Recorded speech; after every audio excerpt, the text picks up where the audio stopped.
My name is Mara Ellison. I am 38 years old. I am the founder and chief executive officer of Ellison Digital Solutions, a mid-sized but ferociously profitable software infrastructure company headquartered in the heart of downtown Chicago. My company manages the back-end architecture for 6 of the top 20 commercial real estate firms in the Midwest, 2 regional hospital networks, and 1 sitting United States senator's private investment portfolio. I employ 243 people. I sign their paychecks every 2 weeks without hesitation and without missing a single decimal point.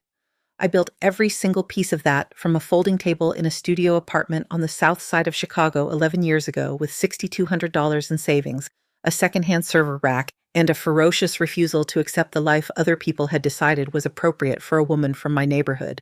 I tell you this not to impress you, but because you need to understand what was at stake. You need to understand exactly what kind of woman they decided to steal from. And you need to understand why, when they made that decision, they signed their own destruction with their own hands. Before I continue, let me tell you where this story begins. Not at the moment I discovered the betrayal, though that moment is coming, and when it arrives, it will hit you like a freight train. This story begins 4 years earlier at a rooftop fundraiser for the Chicago Metropolitan Arts Council, where a man named Dominic Hale walked across a crowded terrace, handed me a glass of champagne I had not asked for, and smiled at me like he had already decided how the evening was going to end. I should have handed the champagne back. Dominic Hale was by every surface measurement precisely the kind of man women in my tax bracket were supposed to want. He was 41 years old, broad-shouldered, with dark hair that was going silver at the temples in a way that looked curated rather than natural.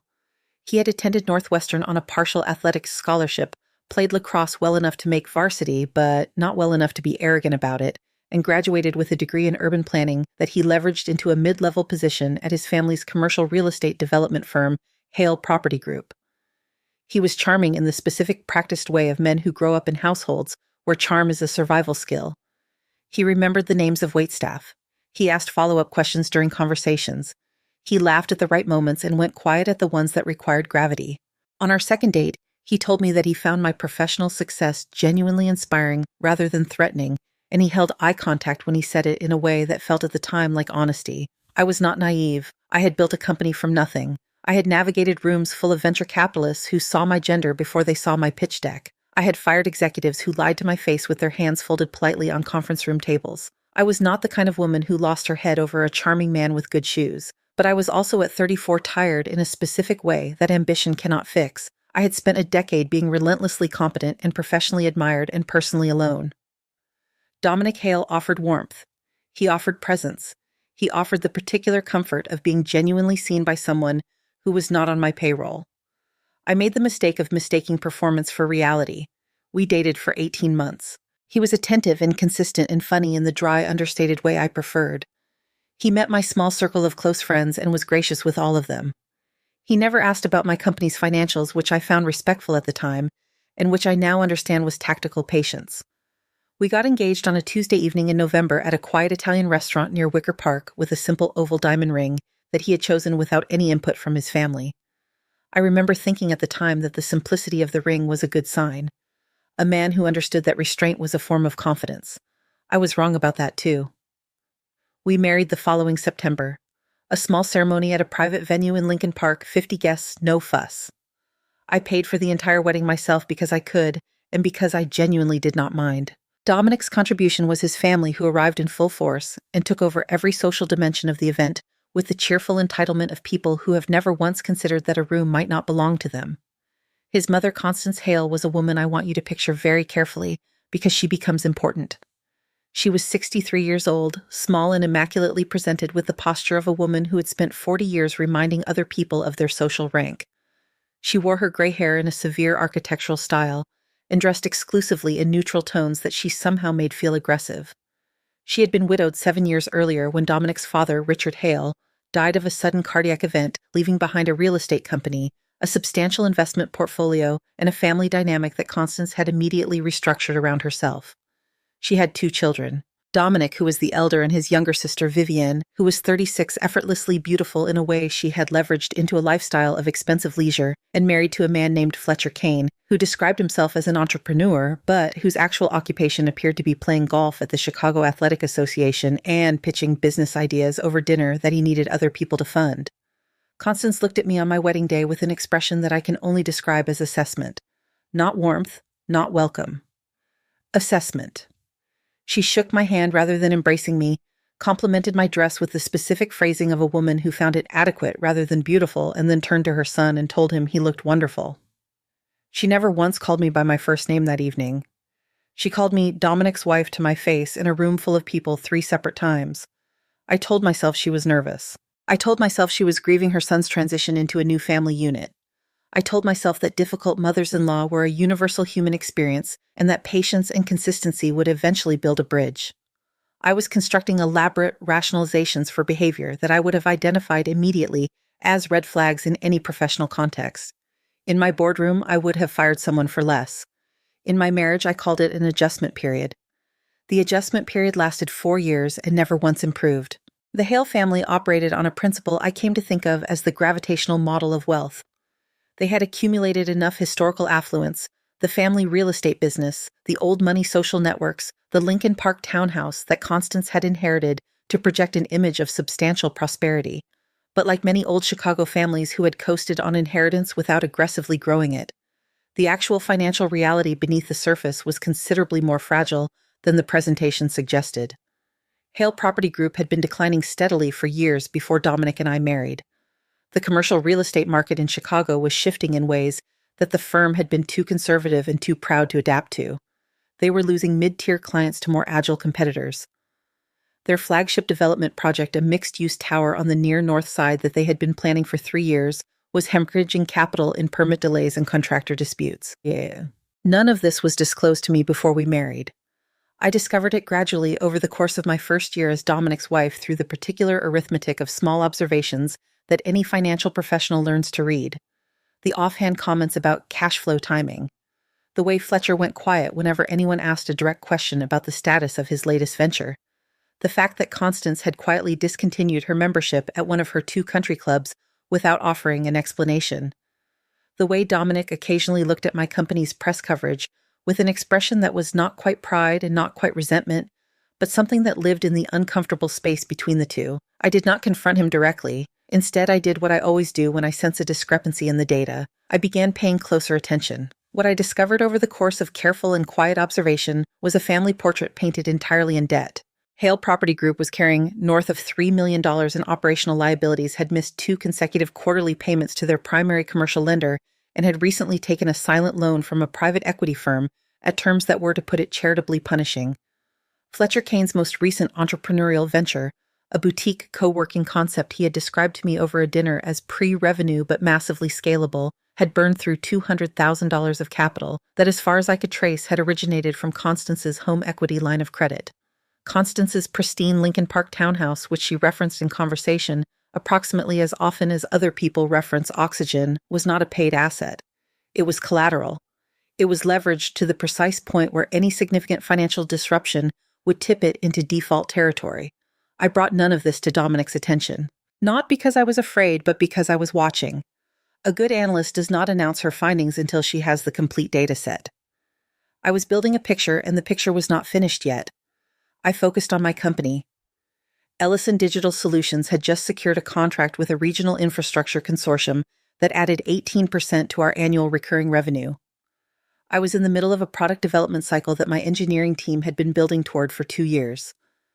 My days started at 5:30 in the morning and rarely ended before 9 at night, but they were productive and purposeful in a way that filled me with the specific satisfaction of watching something you built with your hands grow beyond what you originally imagined. Dominic, by contrast, was struggling.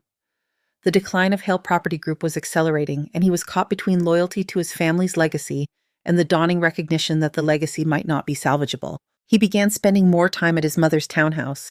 He began coming home later in the evenings with a quiet, pressurized energy that I recognized as a man carrying a weight he had not decided whether to share yet.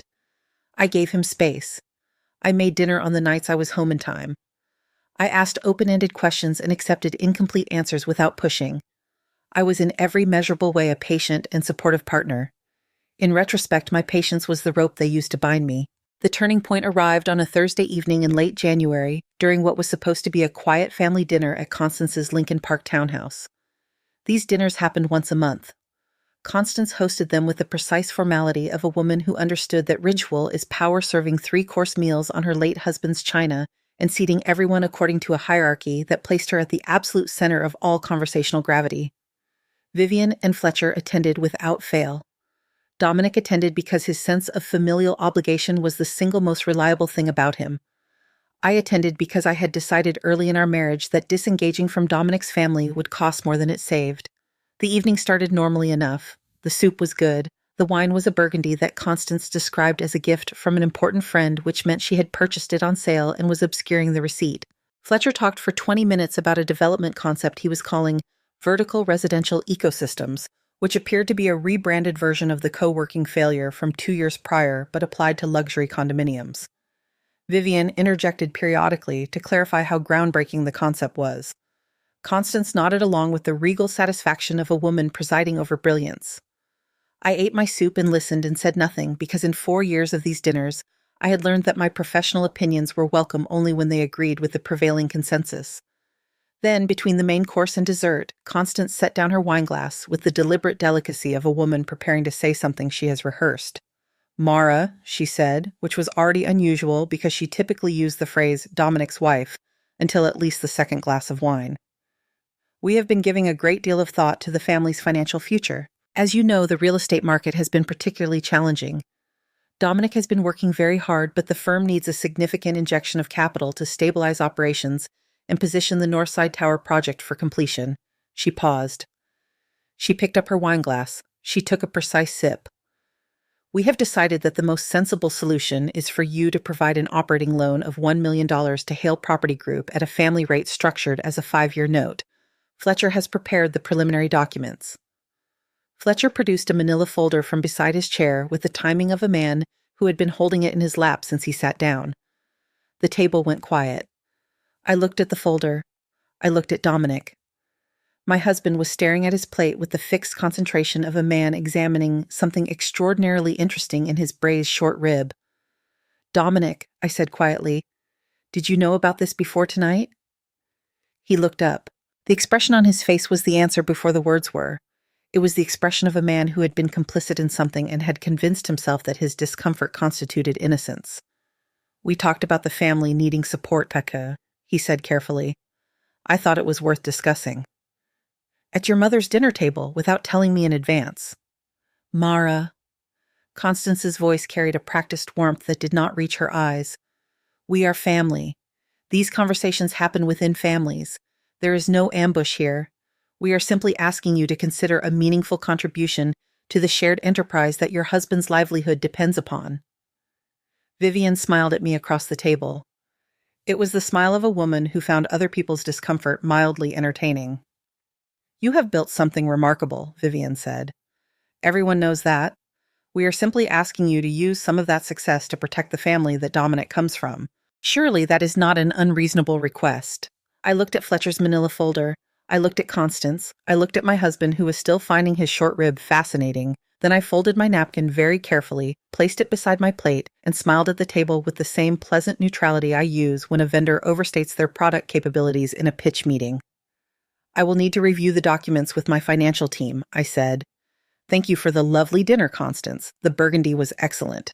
I stood up. I collected my coat from the entry closet. I walked to the front door, opened it, and stepped out into the cold January night without waiting for Dominic. He found me sitting in the car 15 minutes later. He slid into the passenger seat without speaking. We drove home in a silence that was not peaceful. It was the specific pressurized silence of two people who have both decided that the conversation they need to have is going to be enormously unpleasant and are each waiting for the other one to start it. I did not start it that night. I went to my home office, closed the door, and opened my laptop. I had a company to run and a data picture that was not yet complete. But something had shifted in my internal architecture. A weight had dropped into the precise center of my professional instinct, the instinct that had never once failed me in 11 years of building a company, and it was telling me to look harder and look faster because the timeline I thought I had was considerably shorter than it appeared. I was right. The next 2 weeks passed without incident on the surface. Dominic and I had a careful diplomatic conversation about the dinner in which he acknowledged that the approach had been not ideal and that his mother sometimes moved faster than the situation called for. He did not apologize for being complicit in the ambush. He framed it as a miscommunication. I accepted the framing with a patience that I was no longer entirely sure was wisdom. I told him I was reviewing the financial documents Fletcher had provided. I told him I wanted to understand the full scope of the firm's liabilities before making any commitment. He nodded and said that was completely reasonable and that he appreciated my thoroughness. He kissed me on the forehead in a way that felt like punctuation rather than affection. What I did not tell him was that the financial review I was conducting had nothing to do with helping Hale Property Group. I was building a legal and financial record. I was documenting everything. I reached out to a contact I had used twice before for due diligence on potential acquisition targets. Her name was Petra Solano. She was a forensic financial analyst based in the Loop with an extraordinarily quiet practice, a reputation for discretion that bordered on legendary, and a professional methodology that I had once described to a colleague as, "She finds the thing that was never meant to be found." I sent her a secure message outlining what I needed. She replied within 4 hours with a flat rate and a timeline. I authorized the retainer from a private business account that had no connection to any joint asset. I had set up that account 3 years earlier for reasons unrelated to my marriage. It was a legacy account from a consulting project I had run before Dominic and I married, and I had simply never folded it into our shared financial structure. At the time, this was not strategy. In retrospect, it was the luckiest administrative oversight of my life. While Petra began her work, I continued my own parallel investigation using the access I had to our shared accounts. What I found in the first 48 hours was alarming enough to accelerate my timeline considerably. The joint checking account, which I contributed to monthly as a household operating fund, had been depleted by 6 withdrawals over the preceding 11 weeks. Each withdrawal was in the range of $8,000 to $12,000, each withdrawn as a cashier's check, and each according to the memo field that Dominic had not thought to obscure made payable to HPC Operating Fund, Hale Property Company. My household money was already flowing to his family's failing firm without my knowledge and without my consent. The total extracted was $73,000. I sat at my desk and looked at those numbers for a long time. Not with shock, the data instinct I had been sharpening for 2 weeks had been pointing towards something like this, but with a particular cold clarity that I recognized from 11 years of making hard decisions. It was the clarity that comes when the analysis is complete and the answer is unambiguous, and all that remains is the execution. I closed the account screen. I opened a new document. I began to write. Petra Solano called me on a Wednesday morning while I was in the back of a car heading to a client presentation.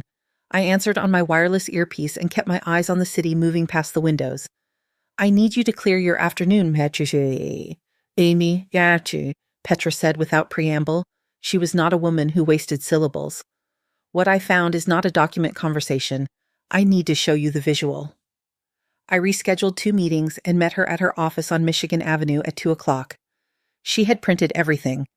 17 pages of transaction analysis, property records, corporate filings, and one document that she placed at the top of the stack with the specific deliberateness of a woman who wanted me to see it first. It was a loan application.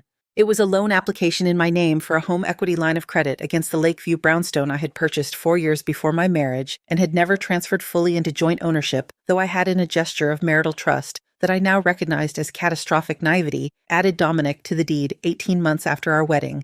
The application had been submitted digitally 6 weeks ago. My personal information was accurate: social security number, date of birth, employment history. The employment section listed my title as CEO of Ellison Digital Solutions and included my correct compensation figures, which Dominic had access to through our shared tax filings. My electronic signature appeared at the bottom of the application. I had not signed it. The application had been submitted from an IP address registered to Hale Property Group's office on North Wacker Drive. The funds requested were $450,000. The application had been approved. The funds had been disbursed 11 days ago. I looked at that document for exactly 30 seconds. Then I looked up at Petra. "Where did the money go?" I asked. She turned to page 4 of her report. The $450,000 had been wired in 3 tranches to a corporate account. Not to Hale Property Group directly, they were smarter than that. Barely, but to a shell entity called North Shore Capital Partners, LLC, which had been registered in Illinois 14 months ago. The registered agent for North Shore Capital Partners was Fletcher Kane. From North Shore Capital Partners, $200,000 had been transferred to the operating account of Hale Property Group. $120,000 had gone to an account Petra had traced to Constance Hale's personal banking institution, where it appeared to have been applied against the outstanding balance of a private loan. The remaining $130,000 had been distributed in smaller payments to various vendors, contractors, and one particularly interesting recipient, a travel agency in River North that had issued what appeared to be a 2-week itinerary for two to the Amalfi Coast. Vivian and Fletcher had taken a vacation on my stolen home equity. I turned back to page 1. I looked at the forged signature again. In 11 years of building a company in hundreds of contract negotiations and vendor disputes and investor meetings in every hard moment and every crisis and every difficult decision, I had never once lost my composure in a professional setting. I was known for it. My team called it, with a mixture of admiration and slight unease, the Ellison flatline. The ability to receive catastrophic information and process it without visible disruption, to move immediately from the emotional impact to the strategic response. I went flatline. I need copies of everything, I said to Petra. Encrypted 2 separate servers. Already done, she said. I also found something else. She turned to page 11. The something else was a document from 3 weeks ago. It was an amendment to the operating agreement of Hale Property Group, filed with the Illinois Secretary of State's office. The amendment restructured the firm's equity distribution. Dominic had previously held a 40% ownership stake in the company inherited from his father. The amendment reduced his stake to 20% and reallocated the remaining 20% to a new entity. The new entity was a trust.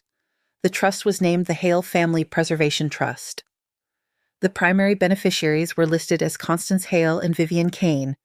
The trustee was Fletcher Kane. The trust had been established using capital that, according to Petra's trace, had originated from the disbursement of my forged home equity line of credit. Dominic had not just stolen from me.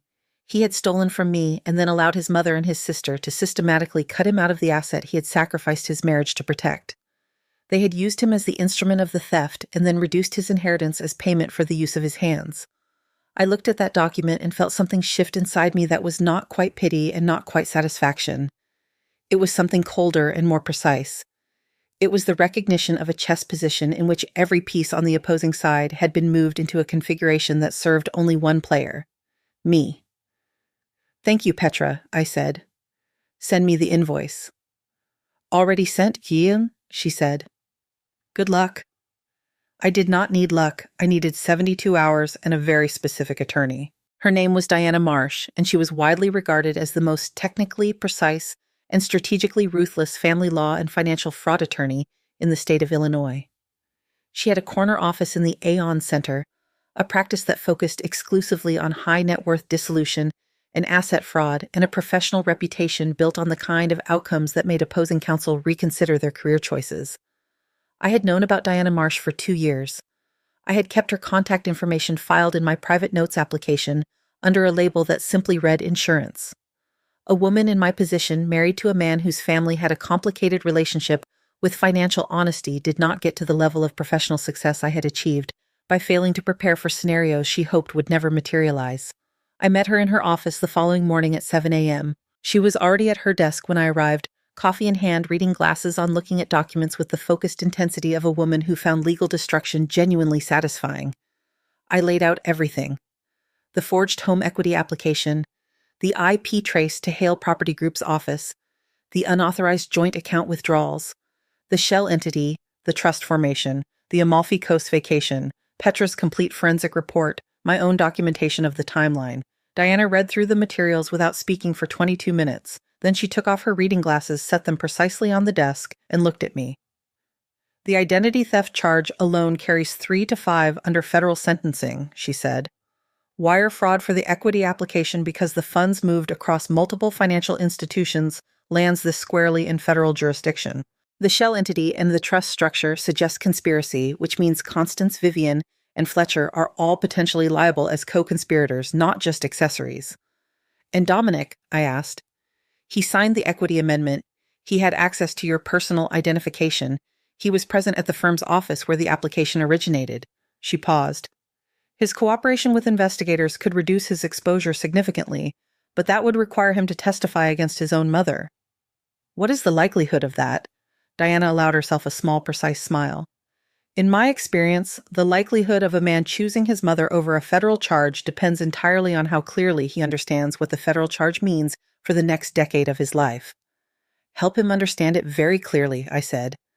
That is exactly what I intend to do. We spent the next 4 hours in that office. Diana's paralegal team pulled title records, corporate filings, banking correspondence, and the complete chain of custody for every dollar that had moved through the shell entity. I authorized Diana to file the initial divorce petition, a motion for immediate asset preservation, which would legally freeze every joint account and any asset in which I had an ownership interest, and a formal complaint to the United States Attorney's Office for the Northern District of Illinois, encompassing wire fraud, identity theft, and criminal conspiracy. I also authorized one additional action that was not legal in nature. It was personal. I asked Diana to time the service of the divorce petition for a specific date and location. She raised an eyebrow when I told her where. "Are you certain, Shad?" she asked. "Completely," I said, because the Hale family had a tradition. Every year, on the last Saturday of February, Constance hosted what she called the Winter Gathering, a dinner party for 40 of her most important social contacts from the Chicago real estate and political world.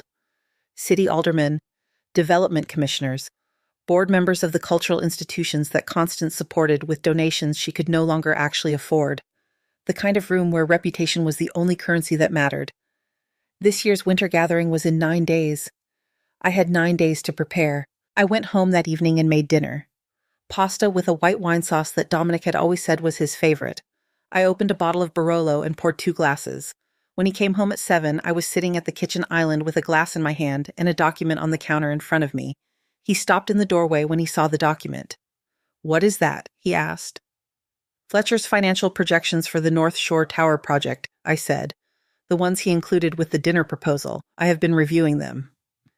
He relaxed. He walked into the kitchen and picked up his wine glass. He kissed my cheek in that punctuation way he had developed. "And I have some questions," I said. "Come sit with me. I made dinner." He sat down. I served the pasta. I asked him careful, circular questions about the firm's capital structure that were entirely genuine in their apparent purpose and entirely deceptive in their actual function. I was gathering testimony. I was establishing the baseline of what he would later claim he had disclosed to me versus what the forensic record demonstrated he had concealed.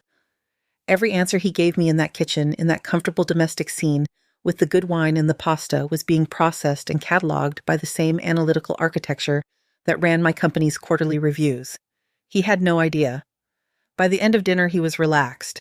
He poured a second glass of wine and told me that he genuinely believed the firm could turn itself around if it had the right capital support, and that he hoped I would come to see the family investment as something we were doing together, rather than something being asked of me. "I understand this family better than you realize, Dominic," I said. He smiled and reached across the table and covered my hand with his. I smiled back and thought about the asset preservation motion that Diana was filing at 9 the following morning. The 9 days before the winter gathering were the most precisely engineered 9 days of my professional life, and I had engineered some extremely precise days. Day 1, Diana filed the asset preservation motion. Every joint account was legally frozen. The home equity line of credit was flagged as a potentially fraudulent instrument pending investigation. I moved my personal liquid assets from the private account into a new account at a different institution. Day 2, I met with my company's general counsel and placed Ellison Digital Solutions in a protective corporate structure that would render it untouchable in any dissolution proceeding.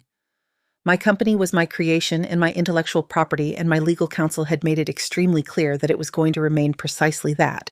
Day 3, Petra Solano delivered her final forensic report to Diana's office. The report was 104 pages. It was, in Diana's words, comprehensive to a degree that opposing counsel will find genuinely distressing. Day 4.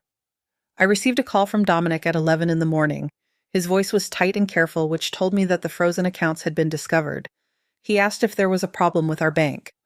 I told him I had been working with our financial institution on some account restructuring and that it was probably a temporary processing issue. He accepted this explanation for approximately 6 hours, at which point he must have made calls of his own, because by 5 in the afternoon he was calling me again with a different quality of voice entirely. I did not answer the second call. Day 5. Diana received confirmation from the U.S. Attorney's Office that the criminal complaint had been received assigned and fast-tracked based on the quality of the forensic documentation. A federal investigation was formally opened. Diana was given a contact name at the FBI's Financial Crimes Unit. The agent's name was Special Agent Thomas Reyes, and he had, according to Diana's sources, a particular professional interest in cases involving forged financial instruments in the Illinois real estate sector. Day 6, Dominic came home at 6:30 with the specific expression of a man who has spent a day trying to find explanations and has run out of them. He sat down across from me in the living room and said very quietly that he thought we needed to talk. I told him that I thought he was right and that I would be happy to have that conversation after the winter gathering because I wanted us to both be in a calm and focused headspace for whatever needed to be said. He looked at me for a long moment. I looked back with the Ellison flatline. He eventually nodded and said that made sense and went upstairs. He should have been alarmed by how calm I was. He had known me for 4 years, and he should have understood what that particular quality of calm meant. Instead, he interpreted it as the behavior of a woman who was still processing, still working toward acceptance. He saw what he expected to see, which was a wife who might be slow to comply, but who would ultimately comply. They all make that mistake. They mistake patience for passivity and silence for surrender. They see a woman who has not yet screamed and conclude that she does not have it in her to fight. Day 7. I did something that was not legal strategy. It was personal preparation. I went to my favorite boutique on Oak Street and purchased a dress that I had been looking at for 3 months. It was a deep navy blue, structurally tailored with a silhouette that my friend Cassie had once described as the visual equivalent of winning an argument. I bought it, brought it home and hung it in my closet where I could look at it while I packed the rest of my strategy into position. Day 8, Diana confirmed that the service of the divorce petition, the asset fraud civil complaint, and the supporting forensic documentation had been prepared in triplicate, and that her process server was briefed and ready. Special Agent Reyes confirmed that his team had reviewed the criminal complaint and was prepared to move on their end in coordination with the civil action. The choreography was complete. Day 9, the last Saturday of February, the winter gathering. I arrived at Constance's Lincoln Park townhouse at 7:15, which was 15 minutes after the official start time, late enough to make an entrance early enough to be present before the room reached its conversational peak. The navy dress was exactly right. I had worn my hair down, which I almost never did in professional settings, and chosen jewelry that was expensive without being ostentatious. I looked like a woman who had decided to enjoy the evening. I looked like a woman without a single concern in the world. Constance answered the door herself, which meant she had been watching for arrivals. She looked at me with the standard assessment and noted that I looked well in the tone of a woman who found this surprising. "Where is Dominic?" she asked immediately. "He is just parking," I said. "He will be right in." This was true. I had ridden with Dominic, and he had dropped me at the door while he parked the car. In retrospect, I think Constance was watching for us specifically, which told me that Dominic had been in communication with his family about the account irregularities, and that the room I was walking into was not purely a social gathering. It was also a council. I had anticipated this. It changed nothing. I stepped inside and immediately began circulating. I had attended enough of Constance's gatherings to know the room. The alderman from the 43rd Ward who was on the zoning commission, the president of the Chicago Real Estate Council, 2 development company partners who had a long relationship with Hale Property Group, and a scattering of wealthy social contacts who provided the ambient credibility that Constance's events required. I had my own relationships with several of them that existed entirely independent of my marriage because I had been a fixture in Chicago's business community for a decade, and Constance's circle was not as separate from mine as she preferred to believe. I moved through the room warmly and deliberately. I spoke to the alderman about a public transit infrastructure project that my company had been consulted on. I spoke to the council president about the tech sector's growing role in real estate data analytics. I was visible and collegial and gave absolutely no indication of what was approximately 40 minutes away from occurring in Constance's beautiful, heavily mortgaged townhouse. Dominic arrived and found me in the middle of a conversation about Chicago's architectural preservation ordinances. He appeared beside me with his hand on my lower back, the proprietary gesture of a man establishing territorial presence for the benefit of his mother's observing eyes, and greeted the people around us with his practiced warmth. I smiled at him. He searched my face for something and did not find it, and smiled back with a slightly uncertain quality that he covered quickly. Fletcher and Vivian arrived 20 minutes later. Vivian was wearing a dress that I recognized from the Amalfi Coast photos that Petra had pulled from her social media archive during the investigation, the same Instagram grid that had documented in cheerful, vivid detail the 2-week Italian vacation purchased with my stolen home equity. She air-kissed my cheeks and told me I looked so polished. Fletcher shook my hand with the specific heartiness of a man who is compensating for something. Constance called the room to dinner at 8 o'clock. The table was set for 40. I had been placed, I noticed, at the far end from Constance, a deliberate social demotion designed to be visible to anyone paying attention. Vivian was at Constance's right hand. The alderman was at her left. Dominic was in the middle of the table, positioned to be accessible to the important guests, without being conspicuously close to his mother, which told me the seating chart had been engineered for a reason. The first course was served. The room filled with the comfortable murmur of people who knew each other well, enjoying the particular pleasure of their own social cohesion. Constance presided from her end of the table with the regal composure of a woman entirely in command of her environment.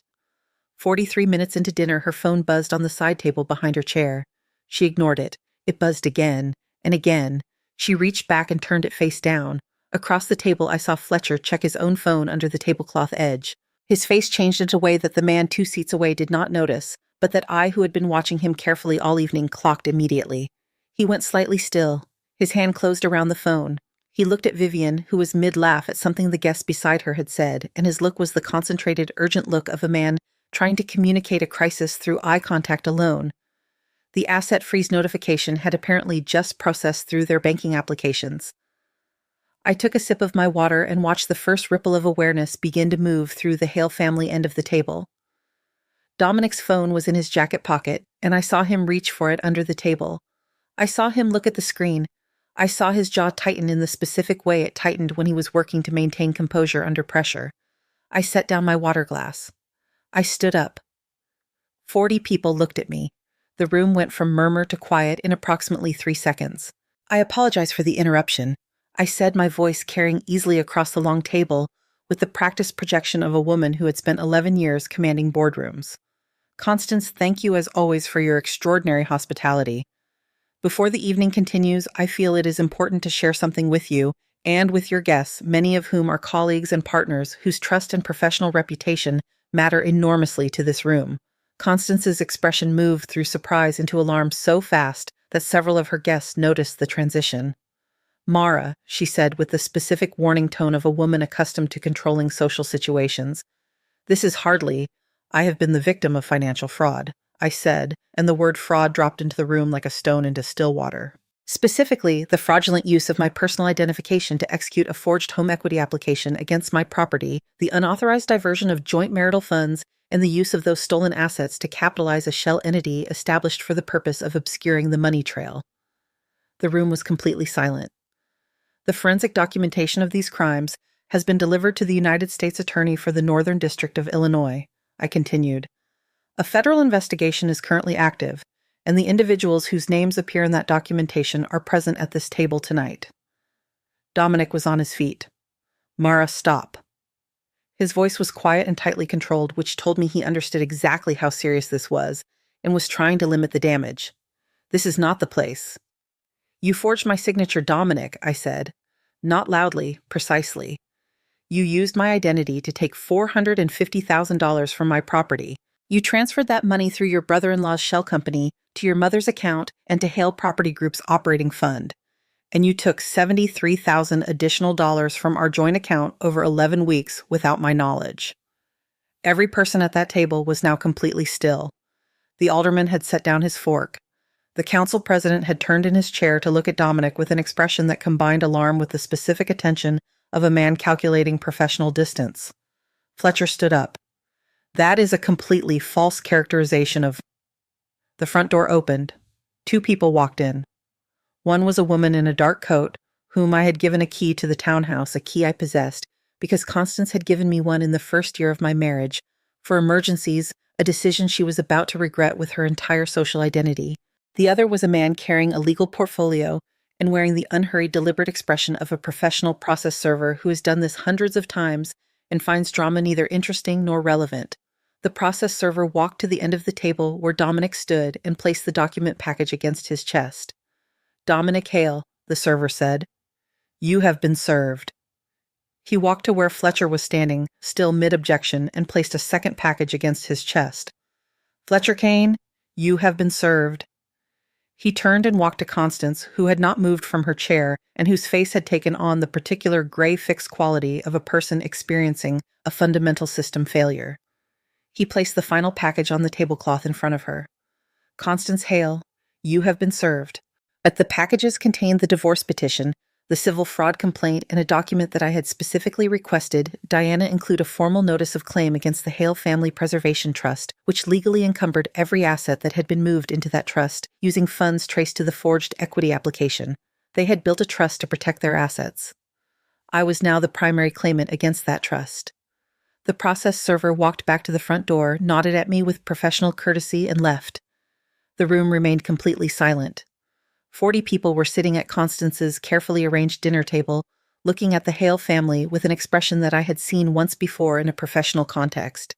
It was the expression of people recalibrating, of people quietly and rapidly reassessing a relationship in terms of what proximity to the situation would cost them. The alderman's assistant appeared at his shoulder and murmured something. The alderman nodded, dabbed his mouth with his napkin, and began the process of excusing himself from the table with the smooth efficiency of a politician who has been managing proximity to scandal for 20 years. He was not the last to leave. Constance finally found her voice. It came out with less force than usual, and the edges of it were fraying in a way that I had never heard from her in 4 years. "You have completely destroyed this family, P.I." She said, and her voice was directed at me with a concentrated personal hatred that she did not bother to dress in social language. "You came into this family and you took what you wanted, and now you are burning everything to the ground because you cannot bear the idea of sharing your precious resources with the people your husband loves. You are a cold, ruthless, soulless woman." I looked at Constance Hale across 40 feet of her late husband's mahogany table. "I did not come into this family and take anything, Constance," I said. "That was you. That was your son.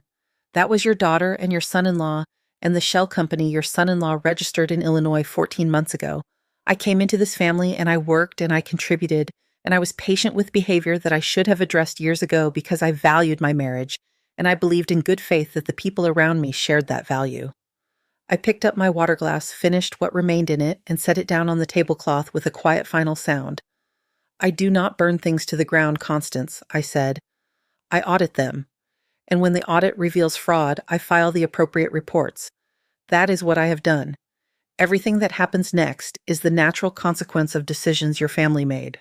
I looked at Dominic. He was standing beside his chair with the complete stillness of a man who has run out of options and knows it. He looked for the first time since I had known him genuinely diminished. Not in a way that moved me. In a way that simply confirmed what the forensic data had already told me. "I'm sorry it ended this way," I said to him. And I meant it not as an emotional concession, but as a factual one. I had wanted something real. I had built towards something real. The ending was not what I had chosen. He did not say anything.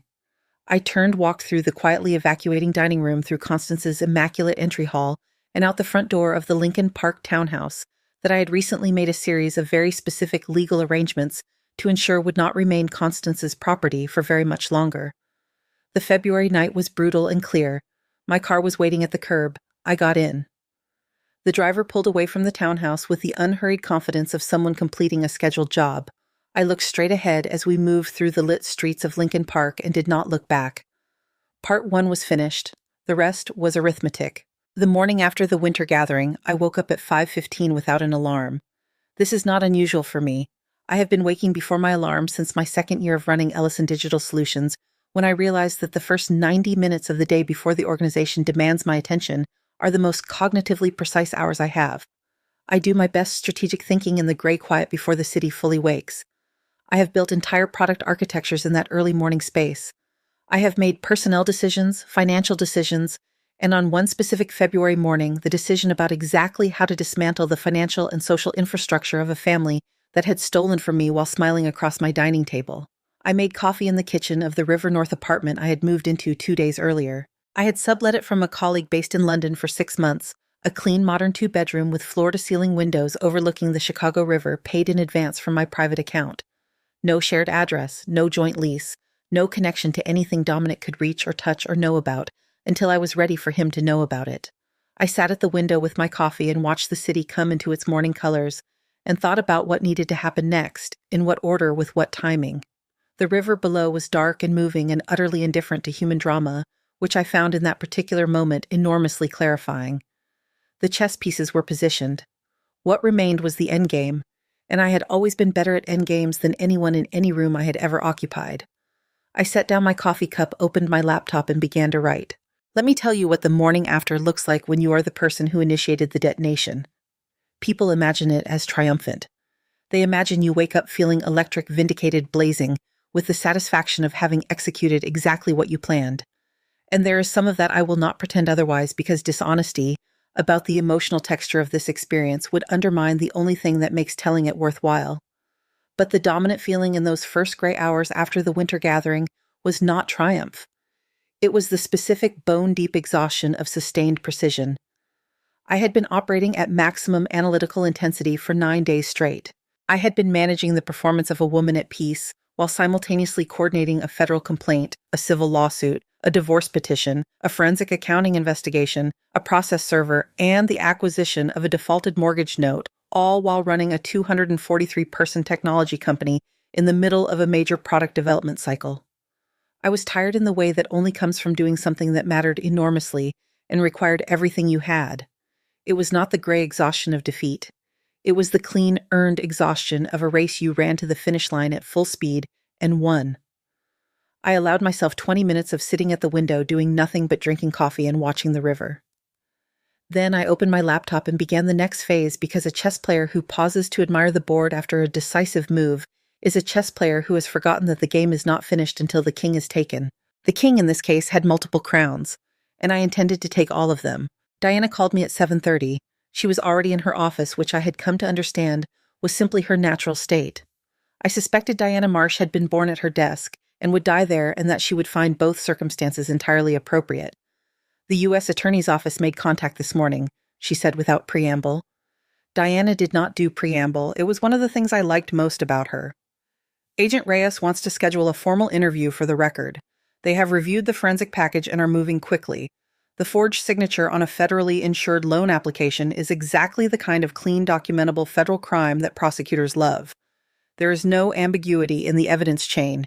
Digital footprint device fingerprint, IP. Trace bank records, the driver's license, scan it is in the language of the U.S. Attorney's Office, a gift." "How quickly are they moving?" I asked. "Days, not weeks. Dominic and Fletcher are the primary targets. Constance is potentially a co-conspirator, depending on what the deeper bank records show about her direct participation in planning the forged application. The $120,000 that moved from the North Shore shell entity to her personal account is going to require an explanation that does not currently exist." "She will not have one," I said. "Because there is not one." "That is also my assessment," Diana said. "How was the party?" "Productive," I said. I heard the small, contained sound of Diana allowing herself to be briefly amused. It was the closest she came to laughter in professional settings. "I received confirmation from my process server at 9:15 last night. All 3 served without incident." "I know, I was there. Dominic's attorney has already reached out this morning, a partner at Sidley Austin. Marcus or Warren, I'm checking, so he has found money from somewhere to retain real counsel, which is interesting given the frozen accounts. Constance," I said immediately. "She has accounts I do not have visibility into, probably held in a family trust structure that predates the marriage, or offshore, or both. Petra flagged a possible offshore vehicle in her preliminary report, but was not able to confirm the structure." "I am having Petra do a secondary sweep with expanded parameters," Diana said. "I want those assets identified before the civil mediation, because if there is money we have not found yet, I want to know about it before Dominic's attorney presents us with a settlement offer built on the assumption of poverty." This was why Diana cost what she cost. She was not just reactive. She was architecturally strategic, which is the same quality I look for when I hire senior engineers. The ability to see the system 3 moves forward and design for the failure mode before it materializes. The attorney indicated that Dominic would like to pursue mediated settlement rather than full litigation, Diana continued. "He wants to discuss terms." "I'm sure he does," I said. "What would you like me to communicate?" I looked at the river, which was beginning to catch the early light and reflect it back in slow, fragmented pieces. "Tell him I'm available for a mediation session at a mutually convenient time," I said. "But he needs to understand 2 things clearly before we schedule it. First, the criminal complaint is not on the table. The U.S. Attorney's Office does not negotiate through divorce attorneys, and I have no authority over what federal prosecutors choose to do with a criminal referral once it has been formally filed. If Dominic wants any consideration on the federal side, his best and only option is full cooperation, and his attorney at Sidley Austin absolutely knows that. Second, on the civil side, I want him to understand our lore before he enters that room. The full $450,000 from the fraudulent equity application, the $73,000 from the unauthorized joint account withdrawals, every dollar of legal costs I have incurred. The brownstone returned to my sole ownership with the fraudulent lien legally dissolved. My company confirmed as my sole and separate premarital asset. Those are the floor, not a starting position, not an opening bid. The floor. Diana was quiet for a moment. Communicating the floor before mediation usually prompts the opposing party to recalibrate their expectations significantly. That is the intention, I said. I do not want him walking into that room believing there is room to negotiate the fundamentals. There is not. What is negotiable is the timeline and the structure of the restitution payments. What is not negotiable is the total, not by $1. Understood, Diana said. I will communicate the floor. She ended the call. I poured a second cup of coffee. I opened my company's internal project management system and spent the next 3 hours doing my actual job, which was reviewing the testing metrics on our upcoming platform release and approving 3 personnel decisions that my COO had flagged for executive sign-off. The professional and the personal running in parallel, each receiving the attention it required. Compartmentalization is a skill that people romanticize, but rarely practice with any real discipline.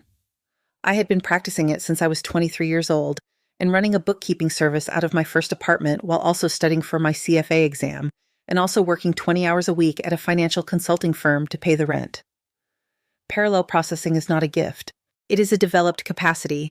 I had developed it under conditions of genuine scarcity, which meant that by the time I was managing a federal investigation and a major product release simultaneously, neither one was getting less than it deserved. The mediation was scheduled for the following Thursday. Diana had selected a neutral office suite in a building on South Wacker, far enough from either party's professional home turf to be genuinely neutral and close enough to the federal courthouse to be, in Diana's precise phrasing, atmospherically appropriate. I arrived 7 minutes early. This is my standard timing for high-stakes engagements, punctual enough to demonstrate respect for the process, early enough to be settled and centered before the opposing party enters the room. I had brought a legal pad, 2 pens, and a copy of Petra's forensic report that I did not intend to open unless forced to, because a good negotiator knows that the most powerful document in the room is the one the other side knows you have but cannot quite see. I had also that morning taken considerable care with my appearance. Not out of vanity. I am not a vain woman, or at least not primarily one, but out of the same strategic intentionality that governs every other decision I make. How you present yourself in a high-conflict legal negotiation communicates information. The information I wanted to communicate was simple. I am not a woman in distress. I am a woman in control. These are not the same thing, and the distinction matters enormously to how the opposing party calibrates their approach. I wore a charcoal gray suit that had been custom-tailored to my measurements and that I wore exclusively for situations requiring maximum professional authority. No jewelry except small, plain earrings. My hair pulled back with the severe precision I had been told by a mentor early in my career conveyed someone who has already made all the decisions and is simply here to implement them. I had never forgotten that observation. I had never stopped using the style deliberately. Dominic walked in 4 minutes after me with his Sidley Austin attorney, a man named Warren Platt, who I had looked up the previous evening and found to be exactly what his reputation suggested, technically rigorous, strategically conservative, and the kind of attorney who advises his clients to cut their losses early and cleanly, rather than fight battles the evidence does not support. He was, in other words, the right attorney for Dominic to have retained, and his presence told me that someone Warren or Constance's money, or both, was operating with a realistic assessment of the situation. Dominic looked at me across the conference table. I want to describe this moment carefully because it is more complicated than the story's momentum might suggest. Dominic Hale was not a cartoon villain. He was a man who had made a series of decisions that began in cowardice. The cowardice of someone who cannot say no to his mother, who cannot disappoint his family, who cannot bear to be the person who allowed the Hale name to decline without doing something, anything regardless of its legitimacy, and had escalated from cowardice into crime in the specific way that moral compromise always escalates one rationalized step at a time, until you are somewhere you cannot believe you arrived and cannot find your way back from. He had loved me. I believed. In his limited, conditional, finally inadequate way, he had loved me. and he had still done what he did, which is the most clarifying kind of information about a person that you can ever receive, not who they are when they love you, but who they are when loving you conflicts with something they want more. He looked diminished. The practiced social ease that had been his most reliable personal attribute was entirely absent. His face had the particular quality of a man who has stopped being able to perform himself, who has been confronted through legal documents and federal investigations, and the complete collapse of his family's financial fiction with an accurate picture of his own actions, and who finds that picture genuinely disturbing. I did not feel pity. I noted the data point and moved on. Warren Platt opened with what I had anticipated, a carefully constructed position that the equity application had been a poorly communicated but fundamentally good faith effort to access capital for a family business in which Dominic held legitimate ownership interest, and that Dominic had reasonably and genuinely believed that his actions fell within the scope of joint marital financial management based on prior conversations about family financial support. Diana let him finish completely. She did not interrupt, did not visibly react, did not make any of the small signals, a pen click, a page, turn a slight forward lean that indicate impatience or contempt. She let him lay out the entire architecture of the defense position, and then she opened her binder to page 1 of Petra's forensic report. What followed was 22 minutes of the most technically precise and legally devastating presentation I have ever witnessed in a non-courtroom setting, and I say this as a woman who has sat through hundreds of board presentations, investor pitches, and technical reviews by people who were paid to be very good at exactly this. Diana walked through every element of the evidence with the unhurried, methodical precision of someone who has so much documentation that she can afford to take her time with each piece. The IP trace from Hale Property Group's office on North Wacker, the timestamp from Dominic's personal device, a device registered to his Apple account with a device fingerprint that matched the hardware, used to access my personal email logging into my email account at 11:47 p.m. on a Sunday when I was in my hotel room in Minneapolis attending a healthcare technology conference. The bank's internal record showing his driver's license submitted at the branch as identity verification for the equity application. The notary record. Then she moved to the timeline, which was perhaps the most devastating element of the presentation, because the timeline made the good faith argument structurally impossible. The family dinner at which I had explicitly declined to make any financial commitment to Hale Property Group had occurred on a Thursday. The equity application had been submitted 11 days later on a Sunday evening using my credentials. The argument that this represented a good faith response to an ongoing marital financial discussion required the jury, or in this case Warren Platt, to believe that Dominic had interpreted a clear refusal as an implicit invitation, which was not a legally coherent position, and which Warren Platt, to his credit, did not attempt to maintain past page 6 of the forensic report. By page 6, Warren had stopped taking notes. This was the tell. An attorney who stops taking notes during an evidence presentation has shifted from building a defense to calculating a settlement, and a settlement attorney operates on a completely different internal logic than a defense attorney. I watched the shift happen in real time and felt the particular satisfaction of a system producing the predicted output. Dominic was less contained.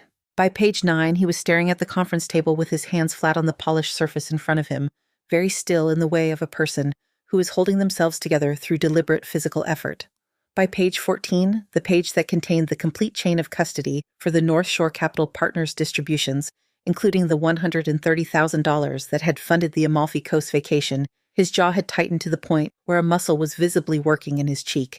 He had not known about the vacation. That was evident. He had known about the shell entity, he had helped establish the conditions for it through his relationship with Fletcher and his participation in the family discussions, but he had not known that Fletcher had helped himself to $130,000 of the distributed funds for personal travel. He found out in the 14th page of a forensic report in a mediation conference room, which was perhaps the most appropriate way for him to receive that information. When Diana finished, she closed the binder and folded her hands on top of it. She did not say anything else. The presentation was complete, and it spoke entirely for itself. Warren Platt was quiet for a long moment.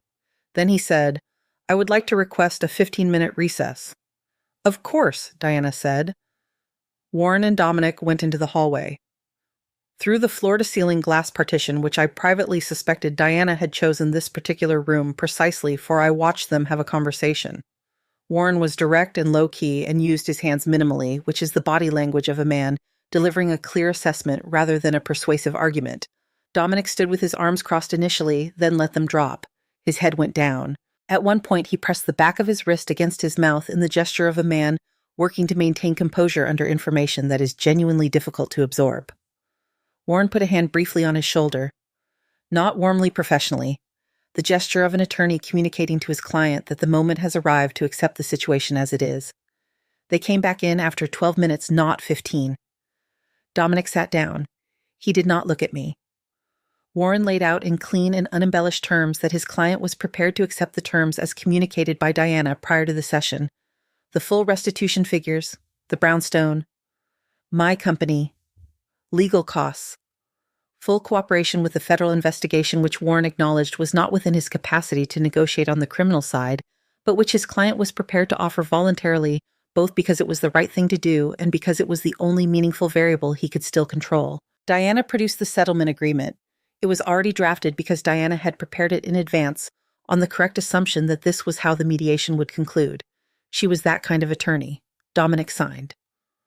Warren countersigned as witness. Diana countersigned.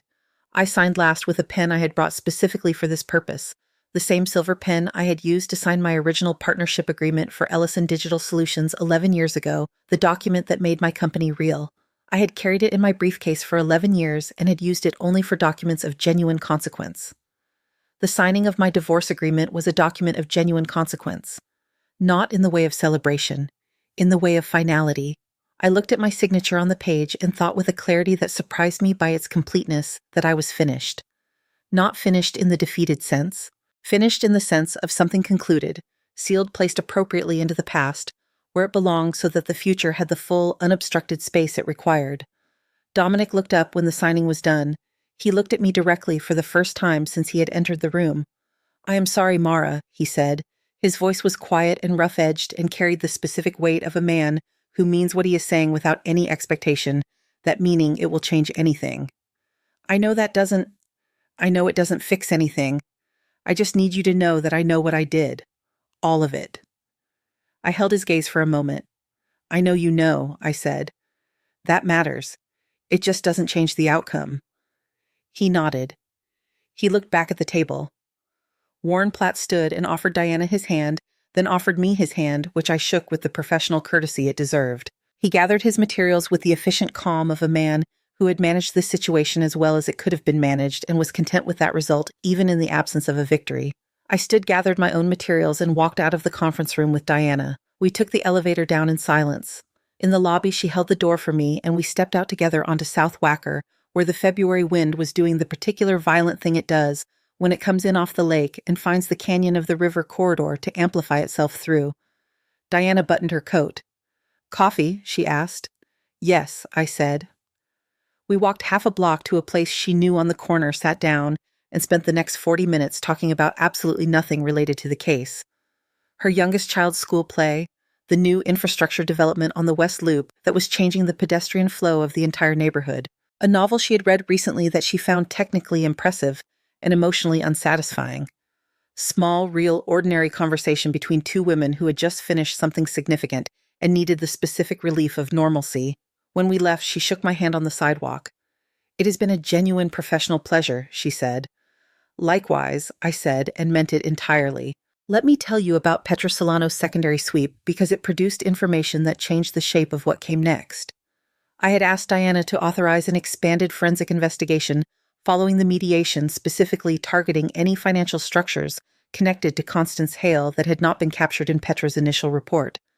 My instinct, the same data instinct that had been pulling at me since the night of the Thanksgiving ambush, since the moment I began building the picture, told me that a woman of Constance's particular combination of financial desperation and social performance had not exhausted all of her instruments. Petra worked for 8 days. She delivered the expanded report on a Tuesday evening encrypted with a message that said only, "Call me when you've read the first 3 pages." I read the first 3 pages, then I called her. "The offshore vehicle," I said. "Isle of Man structure established in 2019, Petra confirmed. "It was set up in Richard Hale's name originally before he died. When he passed, it should have been disclosed as a marital asset in the estate proceedings. It was not disclosed. It was restructured in Constance's name through a nominee-director arrangement that was designed to obscure her as the beneficial owner. The balance as of last month's statement is just under $800,000. I was quiet for a moment, processing the architecture of what she was describing. Constance had hidden nearly $1 million from the estate proceedings after her husband's death, which had the effect of reducing the taxable estate value and the disclosed asset pool, which in turn meant that the full picture of the Hale family's wealth had never been accurately presented to anyone, including, I strongly suspected, to Dominic and Vivian when they were informed of the terms of their inheritance. "Does the settlement agreement we signed this morning affect this asset?" I asked. No," Petra said. "The settlement agreement addresses your specific claims, the equity fraud, the account withdrawals. This is a separate matter, an undisclosed estate asset potentially involving probate fraud, tax evasion on the offshore income, and depending on the structure, possible violation of FBAR reporting requirements." FBAR, the Foreign Bank Account Report, which U.S. persons with offshore accounts exceeding $10,000 are legally required to file annually with the Financial Crimes Enforcement Network. The penalties for willful noncompliance are severe, as much as 50% of the account balance per year of violation. "How many years, minimum?" I asked. "At minimum 4K, Petra said. "Possibly 6, depending on when the restructuring was completed and when the reporting obligation was first triggered." I sat back in my chair. I looked at the ceiling of my River North apartment and did the arithmetic quietly in my head. 4 years of FBR violations on an $800,000 offshore account. The potential penalty exposure was substantial. The IRS whistleblower program, which paid informants a percentage of proceeds collected from valid submissions, was a mechanism I was familiar with in theory and had never needed in practice, until now. "Petra," I said, "I need you to document everything. Complete chain of custody on the offshore structure, all account records you can access the restructuring transaction, the estate proceeding filings showing the omission. Package it as a formal submission document. For the IRS. For the IRS whistleblower office," I said, "and simultaneously for the federal investigation that is already active on the wire fraud case. Agent Reyes at the FBI Financial Crimes Unit already has an open file on the Hale family, an undisclosed offshore account held by the matriarch of a family currently under federal investigation for wire fraud is not going to be a low-priority addition to his workload." "Understood," Petra said. "I can have the submission package ready in 72 hours. 48, I said. Petra was quiet for exactly 2 seconds, which was her version of a sigh. 48, she agreed. I ended the call and opened a new document on my laptop. I began drafting the cover letter for the IRS submission, which I would have Diana review before it was filed. Then I wrote a separate detailed email to Agent Reyes flagging the offshore discovery as potentially relevant to the existing federal investigation. I sent the email to Reyes at 11:17 p.m. He acknowledged receipt at 11:43 p.m., which told me something useful about the hours federal agents keep when a case has their attention. The federal investigation accelerated in ways that I observed partly through Diana's contacts at the U.S. Attorney's Office and partly through the specific quality of information that stops appearing when someone who was previously willing to communicate with you has been advised by counsel to stop. Constance stopped answering Diana's letters entirely in the week following the mediation. This was not noncompliance. There was no ongoing civil proceeding that required her response, but it was a change in pattern that told me her own attorneys had become considerably more engaged. An attorney who advises a client to stop all voluntary communication with opposing counsel has assessed a situation as materially more serious than previously understood. The IRS whistleblower submission was filed by Petra and reviewed by Diana before going in. It was 112 pages. Diana described it as the most thoroughly documented voluntary disclosure I have seen in 15 years of financial fraud practice, which I took as a professional compliment of the highest order. The IRS acknowledged receipt within 10 days. The FBI's Financial Crimes Unit confirmed through Diana's contact that the offshore asset information had been folded into the active investigation file. Agent Reyes subsequently requested a supplemental interview with me, a formal recorded session at the federal field office in which I walked him through the complete timeline of the offshore discovery and the forensic methodology Petra had used to identify it. Reyes was a compact, methodical man in his mid-40s with the specific professional temperament of someone who finds fraud cases genuinely interesting rather than merely procedurally important. He asked good questions. He followed lateral threads. He saw connections between pieces of evidence that most people would not have connected, which told me he had been doing this for long enough to recognize patterns that the surface presentation was designed to obscure. At the end of the interview, he looked at me across the table and said with the neutral professional tone of a man who does not editorialize, "You have been extremely thorough in your documentation. I run a data company today, I said. Documentation is a core competency. He almost smiled. It shows, Feige, he said. Fletcher Kane was arrested on a Tuesday morning in March at the co-working space in the West Loop, where he maintained an office and spent most of his mornings between 9 and 11 working on whatever the current business concept was. The arrest was conducted by 4 agents and was by all accounts smooth and without incident because Fletcher was the kind of man who performed toughness in social settings, but who understood when confronted with federal agents in actual handcuffs that performance had become irrelevant. The arrest was on 9 counts of wire fraud, 3 counts of securities fraud, and 2 counts of money laundering, the full scope of the North Shore Capital Partners scheme, which was, as I had suspected from Petra's initial report, considerably larger and more systematically criminal than my case alone. The indictment named Vivian as a co-conspirator on 4 of the counts. It named Constance as a co-conspirator on 2 counts related to the receipt and concealment of fraudulent proceeds, specifically the $120,000 that had moved into her personal account. The offshore account discovery added an additional layer.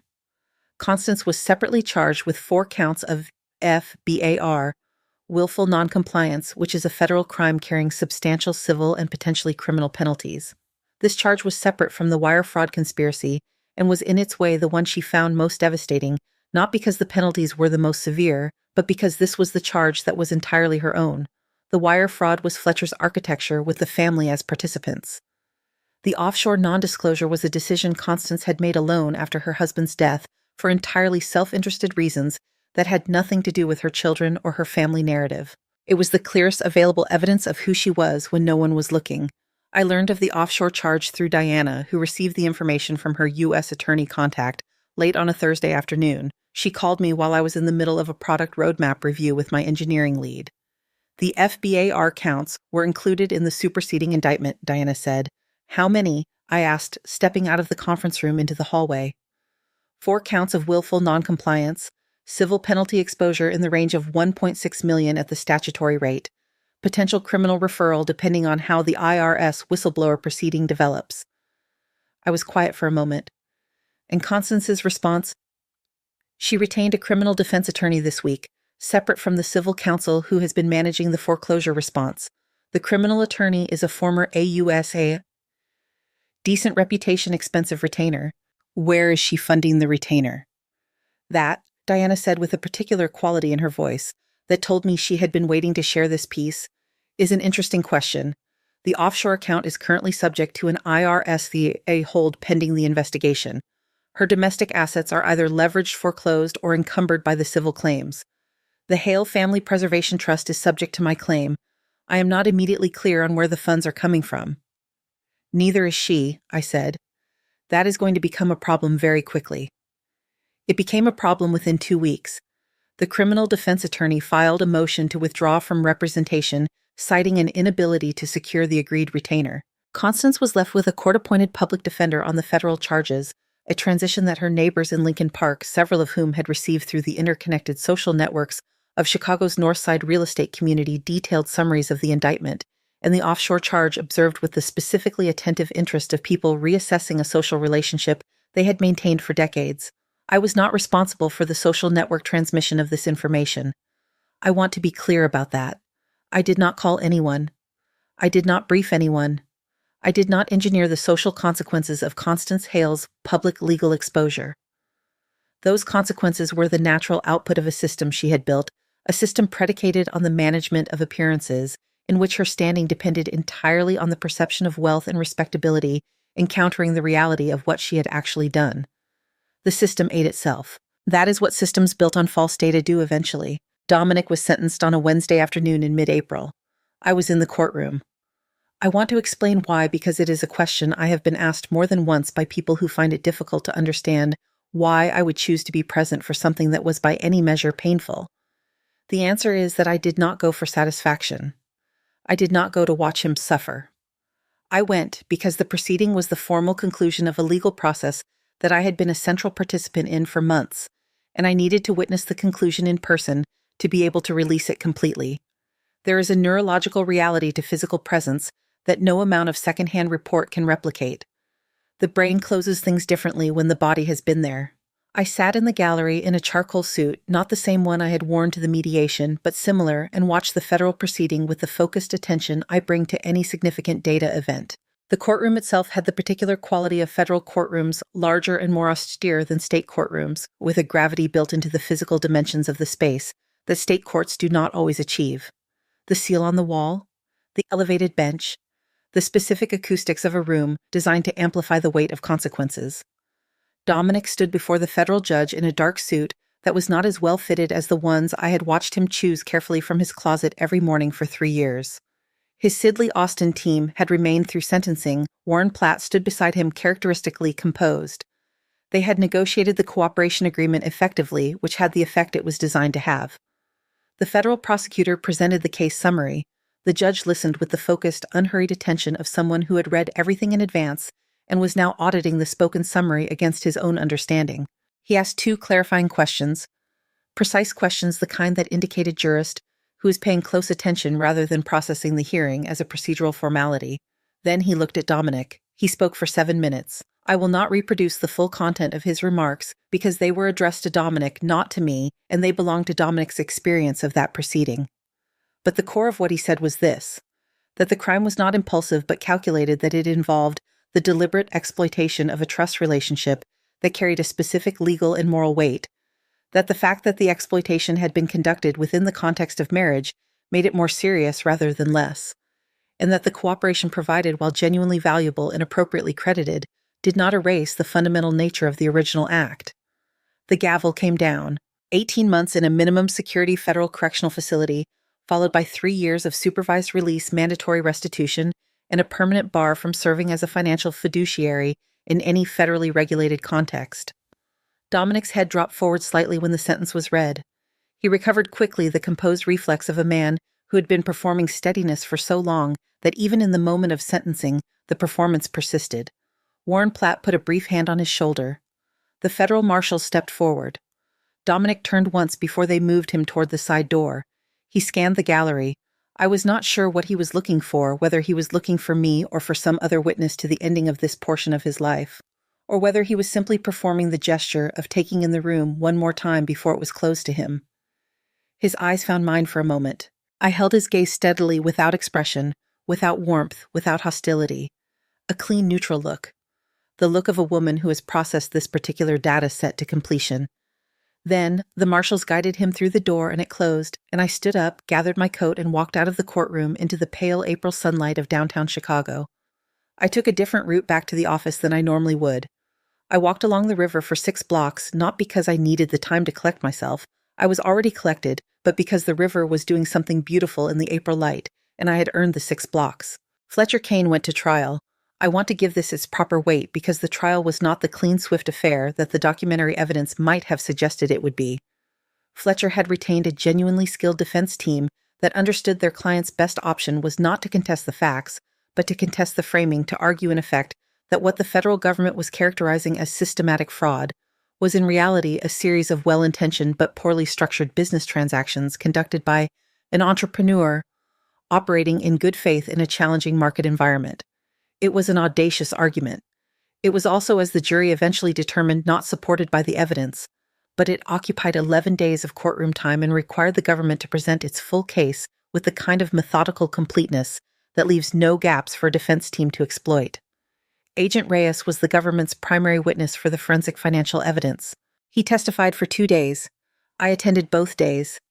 He was exactly as composed and methodical on the stand as he had been in our interviews, unhurried, precise, resistant to the defense's repeated attempts to introduce ambiguity into the evidence chain. At one point, the defense attorney asked him whether it was possible that the North Shore Capital Partners transactions could be interpreted as legitimate business operations that had simply experienced market failure. Reyes looked at the defense attorney with the specific patience of a man who has been asked a question he finds genuinely uninteresting and said, "The transactions I have described are not consistent with any legitimate business operation I have encountered in 12 years of financial crimes investigation.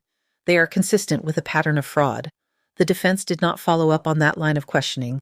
Vivian testified as a government witness under her cooperation agreement, which had been negotiated by her attorney in exchange for a reduced charge recommendation.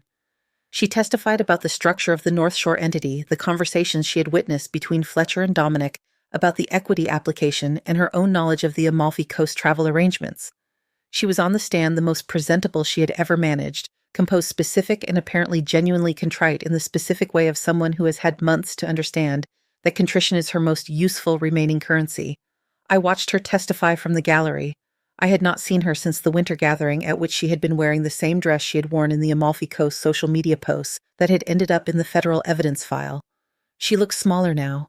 Not physically, she was the same person, but in the way that people shrink when the architecture of their world has been dismantled and they are standing in the open without any of the structures they relied on to define their dimensions. She did not look at me in the gallery. I suspected she knew I was there. I suspected the knowledge of my presence was something she managed by not confirming it. The jury deliberated for 6 hours and 40 minutes before returning guilty verdicts on all 12 counts. When the foreperson read the verdict, Fletcher's face went through a rapid sequence of expressions: disbelief, then a specific type of anger that is directed inward as much as outward, then a settling into something that I can only describe as the expression of a person who has run out of performances and has nothing left but reality. The sentencing was 4 weeks later. 7 years in a federal penitentiary. No early release on the fraud counts, mandatory restitution of $1.9 million across all victim cases. The judge noted in his sentencing remarks that the systematic targeting of elderly investors who had trusted Fletcher based on his social relationship with their families was an aggravating factor that weighed significantly in his determination. When he said this, I thought of the 6 other victims, the 2 private individuals who had been Constance's friends, the smaller business entities. People who had trusted because they had been given reasons to trust, and who had lost because trust had been weaponized against them. I had the resources and the analytical tools to fight back and win. Most of them had neither. The 7-year sentence was in part for them. Vivian received 30 months in a minimum security facility and a civil judgment. She served it. What she did with the time is not my information to have. Constance's legal situation resolved itself over a longer timeline through a process that was less dramatic than a sentencing and more complete. The FBAR charges negotiated through her public defender with the assistance of the IRS's voluntary disclosure framework resulted in a civil resolution, the maximum statutory penalty calculated across the years of non-compliance, which consumed virtually the entirety of the offshore account balance after fees and legal costs. The criminal referral was declined in light of Constance's age, her absence of prior criminal history, and her cooperation with the federal investigation. She paid what was owed. The offshore account was closed. The wire fraud conspiracy charges were resolved through a plea agreement. She pled to a single count of conspiracy to commit wire fraud, received a suspended sentence of 18 months with 3 years of probation, mandatory community service, and a civil restitution contribution to the broader victim pool from whatever remaining assets could be identified. There were not many remaining assets. The offshore account was gone. The Lincoln Park townhouse was gone. The Hale Family Preservation Trust was encumbered by my civil claim, which Diana had pursued to its conclusion, and the net recoverable value after legal costs had been applied to my restitution account. Constance's personal investment accounts, such as they remained, were encumbered by the FBAR civil penalty and the restitution order. What she was left with was a modest amount enough to rent an apartment to manage the basic arithmetic of a life that had been compressed down from the grand scale she had maintained for 40 years to something considerably more ordinary. Ordinary was precisely what she had spent 40 years performing her way out of, and now it was all she had left.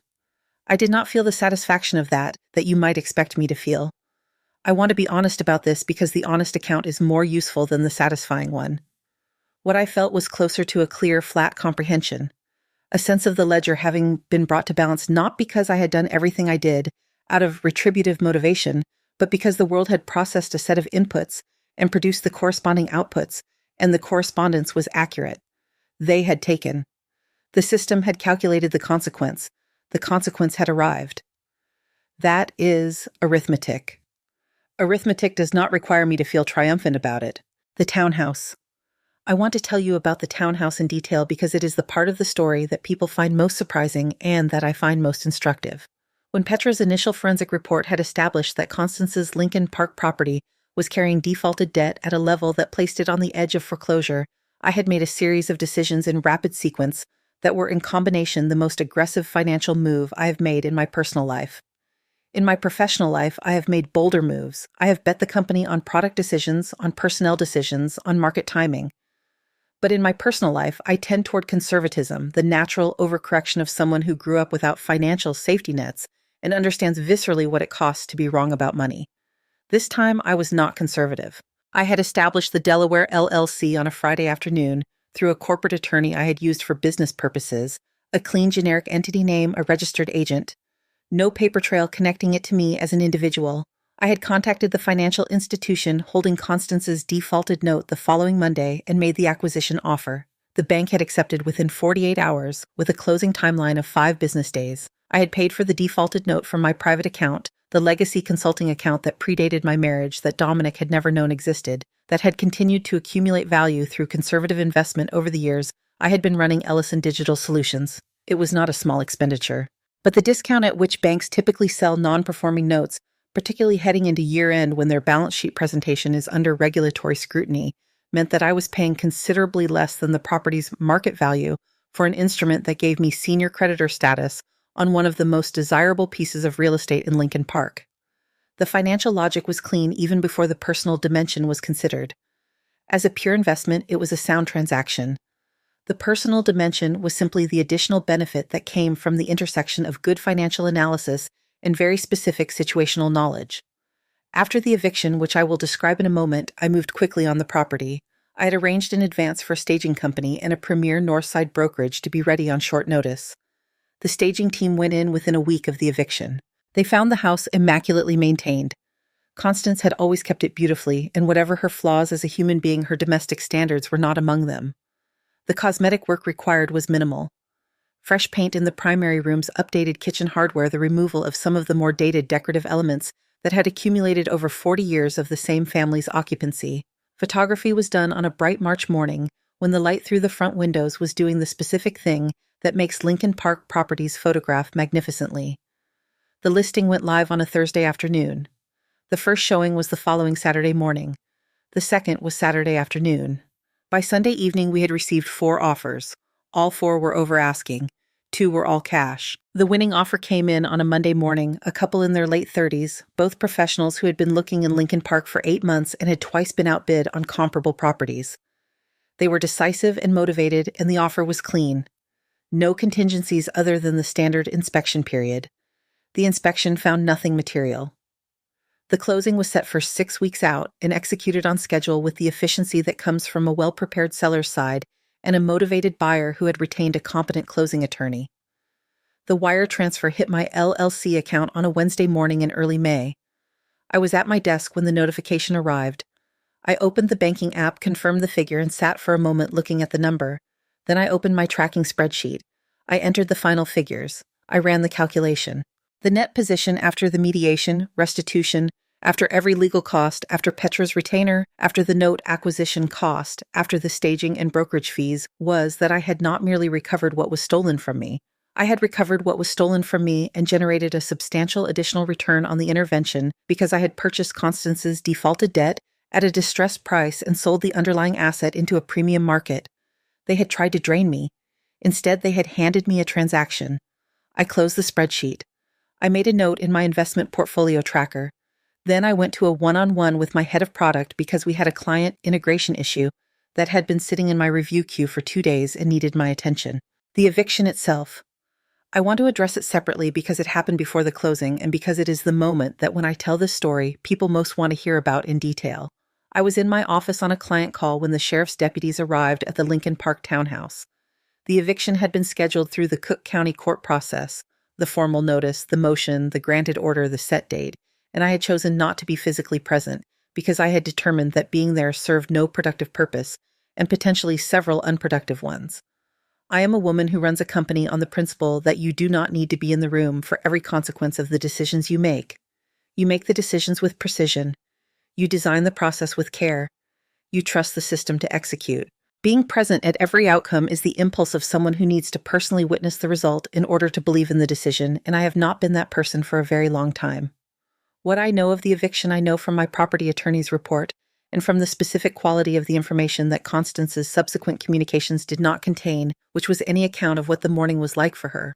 I know that she was present, that she did not resist, that the removal was conducted within the court, prescribed parameters, and that she had arranged for personal items to be moved to a storage facility she had rented in advance, which told me that her attorney had helped her understand the timeline, and she had prepared with more dignity than I might have expected.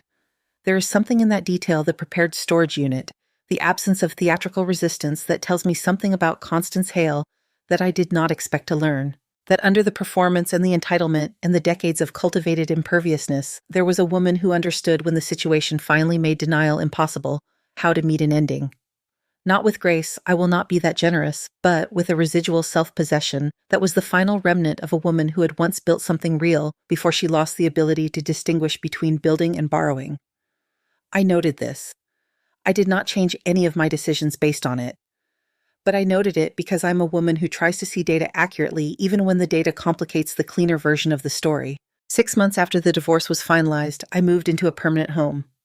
I had been looking with a broker I trusted for the specific combination of characteristics that I knew I wanted: a building with strong physical structure and management, a floor high enough to give me significant lake views, a kitchen designed for someone who actually uses a kitchen as a room rather than a backdrop, and enough space that I could work from home during the periods when I preferred to think without the organizational ambient noise of an open office.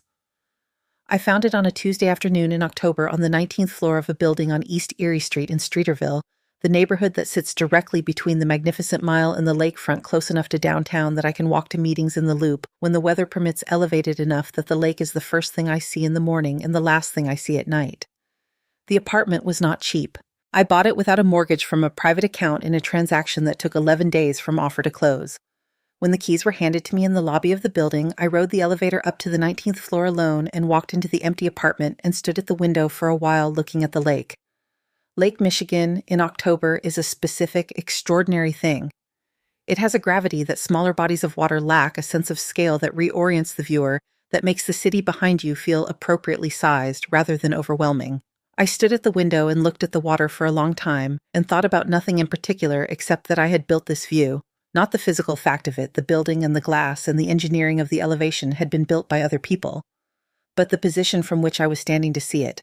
That was mine. Every decision that had led me here, from the $6,200 starting point to the forensic accountant's report to the process server at Constance's townhouse dinner to the wire transfer that had closed the loop, I had made all of it. I had made it under pressure and under betrayal and under the specific kind of pain that comes from having trusted someone completely and been deliberately wrong. And I was standing on the 19th floor looking at Lake Michigan in October. I took out my phone and called Cassie. "I found it," I said when she picked up. "The apartment." Her voice lifted in the specific way of a person receiving good news they have been waiting for. "Tell me." "Lakeview," I said. "North and east, kitchen with an island, home office with enough room for the server rack. How's the light?" I looked at the afternoon sun doing what it was doing to the lake surface, a horizontal shimmer scattered and golden, like someone had thrown handfuls of light onto the water and it had stayed there. "Good," I said. "The light is very good." I furnished the apartment slowly over the course of 3 months because I wanted each piece to be chosen rather than acquired. There is a difference. In my marriage, I had accumulated furniture the way you accumulate things in a shared life, by negotiation, by compromise, by the gradual blurring of individual preference into domestic consensus.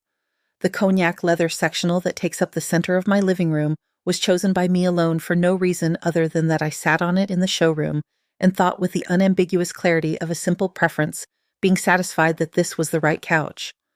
The kitchen table was found at an estate sale in Evanston, solid oak, clearly made by someone who understood that furniture should outlast its owners and required 3 men and an elevator to get upstairs, a logistical challenge that I found disproportionately satisfying to solve. I bought art for the walls for the first time in my adult life. Not as investment, I have other vehicles for that, but as the simple act of putting things on walls that I found genuinely beautiful. A large abstract print in deep blues and silvers that does something interesting when the morning light hits it from the east.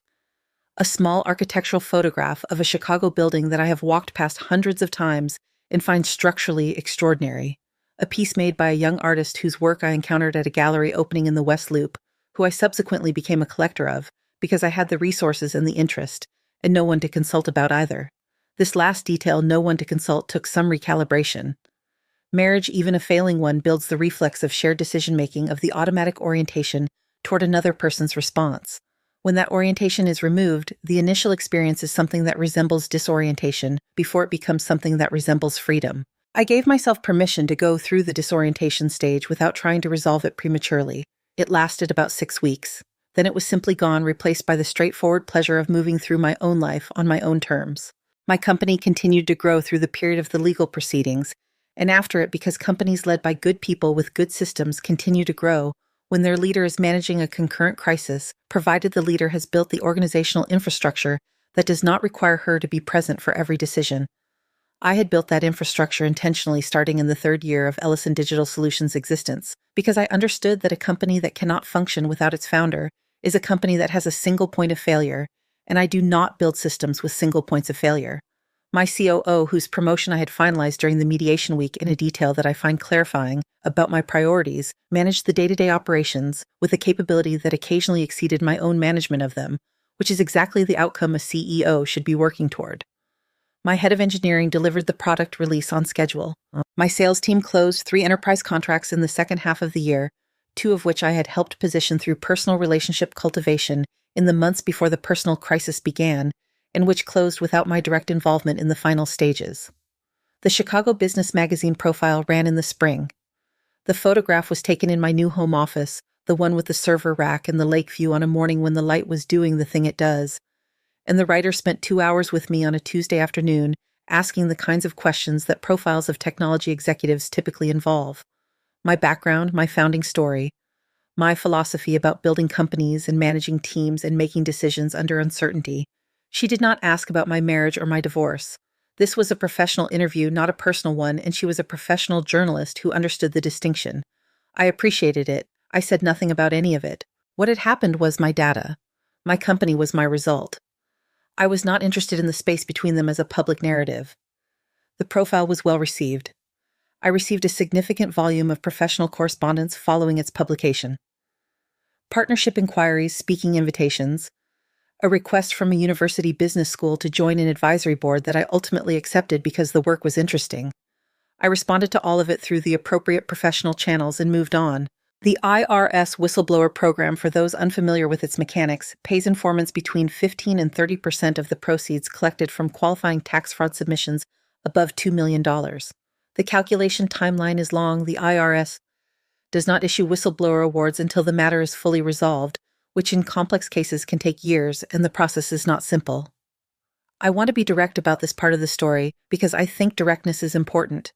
I filed the submission without knowing whether it would qualify for an award, and I would have filed it regardless.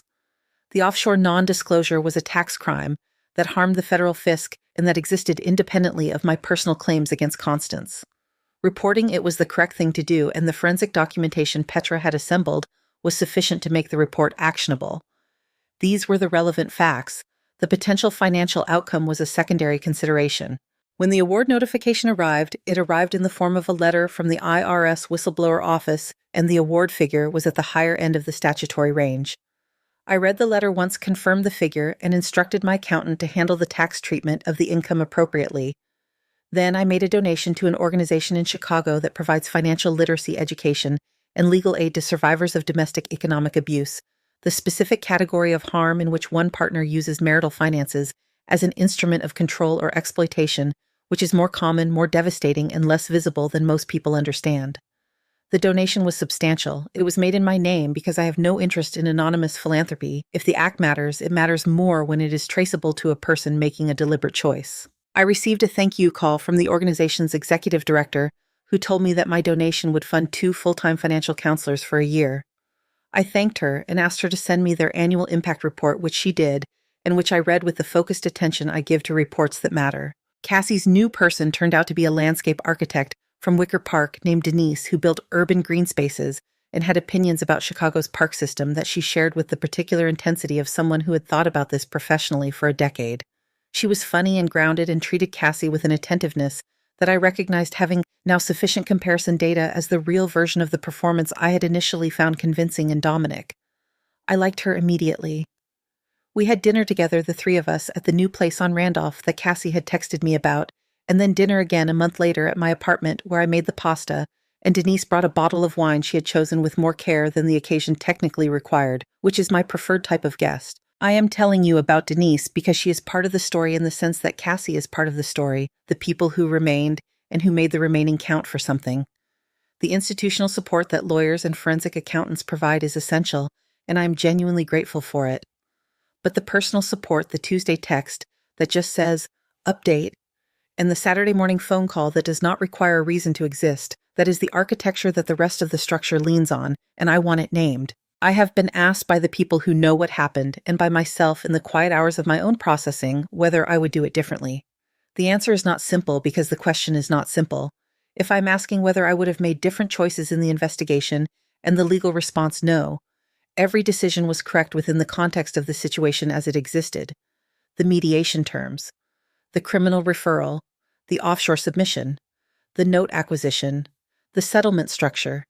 These were all accurate responses to documented facts, and the outcomes confirm the accuracy. If I am asking whether I would have married Dominic Hale, this is a more complicated question, and I want to answer it honestly rather than with the retrospective confidence that narrative tends to impose on lived experience. I think I would have applied a different evidential standard to the early stages of the relationship, not because the feeling was wrong, what I felt was real, and I do not have access to a version of myself that does not feel things, nor would I want that access, but because I allowed the feeling to override the data for longer than I should have. The signs were present early. The family dynamic at the wedding, Constance's assessment look, the way Dominic described his family's financial situation in terms that were systematically optimistic in ways that a closer analysis would have identified as structurally unsupported. I saw these signs. I categorized them as manageable rather than diagnostic. That was the error. The correction I have made is not to stop feeling or to stop trusting. The correction is to apply the same analytical standard to personal evidence that I apply to professional evidence. Not to be coldness is not precision, and precision is not coldness, but to be accurate. To not override an accurate reading of the data because the data is inconvenient. This is, I think, the most useful thing the entire experience taught me, and so it is the thing I want to be the most precise about. Because the rest of the story, the legal mechanics, the strategic execution, the financial outcomes, those are interesting. But this is the part that is actually transferable. See clearly. Trust what you see. Move on the evidence. Do not wait for the situation to become undeniable before you act on what you already know. The ledger never lies. The only error is in the reading. On a Friday evening in late November, 1 year and 2 weeks after the winter gathering, I was sitting on my balcony with a glass of wine and a contract I had been reviewing for a new enterprise client, a hospital network in Minnesota that wanted to license our platform infrastructure. It was by the numbers the largest single contract in Ellison Digital Solutions history. The lake was doing what it does in late November, a darkening gathering, extraordinarily alive quality. The water moving with a weight that you can see from a height in a way you cannot feel from the shore. The city was lit behind me. The sky ahead was going from the deep blue of early evening into the absolute black of proper night, and the first stars were appearing over the water with the specific clarity that comes on cold nights when the air is dry and still. I had signed the Minnesota contract earlier that afternoon. The total contract value had been confirmed. My legal team was handling the documentation, my engineering team was already in preliminary scope discussions, and my COO had sent me a brief message at 5 o'clock that said simply, "Historic, team is pumped, go enjoy your evening." I was enjoying my evening. Cassie had texted at 4, "Did you sign?" And when I confirmed, she sent back a string of responses that took up more screen space than was technically necessary, and made me smile in the specific way that Cassie's communications reliably produce. I put the phone face down on the balcony table and picked up my wine glass and looked at the lake. 11 years ago, I had started a company on a folding table in a studio apartment on the south side of Chicago with $6,200 in savings. I had built that company into a 243-person organization with enterprise contracts that collectively generated annual recurring revenue that I would not specify here, but that made the Minnesota contract extraordinary, as it was a milestone rather than an anomaly. Somewhere in the city below me, the legal proceedings that had consumed the preceding year were resolved into their final configurations. Dominic was in a federal facility serving the first year of his sentence. Fletcher was in a federal penitentiary. Vivian was in a minimum security institution completing the conditions of her cooperation agreement. Constance was in an Evanston apartment managing the reduced arithmetic of a life that had been compressed down from its grand pretensions to something considerably more ordinary. I had not heard from any of them in months. I had blocked the numbers that had reached out. I had instructed my assistant to redirect any communications that arrived through professional channels. The severance was complete, and it was mine, and it was correct. What I had looking at the lake on a Friday evening in November with a historic contract signed and a glass of wine that was not trying to be anything other than a good glass of wine was the specific, comprehensive freedom of a person who has removed everything from their life that was not genuinely chosen. The apartment was chosen. The wine was chosen. The company was chosen and built and defended. The friends were real. The work was meaningful. The view was extraordinary. Nobody had given me any of it. Nobody had invested in it before the data justified the bet. I had not inherited it or married into it or received it as the proceeds of someone else's labor. It was mine because I'd built it from the beginning with my own hands and my own intelligence and my own refusal to accept the version of the future that other people had designed for me. They had tried to take it. They had used my name and my equity and my trust as instruments of their desperation, and they had failed so completely that the failure had become a transaction that increased my position, and the position from which I was now looking at the lake was higher and more secure and more entirely my own than it had been before they tried. I thought about this for a moment, and then I stopped thinking about it, because the lake was doing something beautiful and the wine was good, and Cassie had sent another text asking whether I wanted to do brunch on Sunday with her and Denise at a new place they had found in Andersonville, and the answer was yes. I typed back yes. I set the phone down. I picked up my wine glass. The lake went on being the lake. The city went on being the city. And I went on being exactly who I had decided 11 years ago and every day since that I was going to be. Nobody gets to take that. Not ever.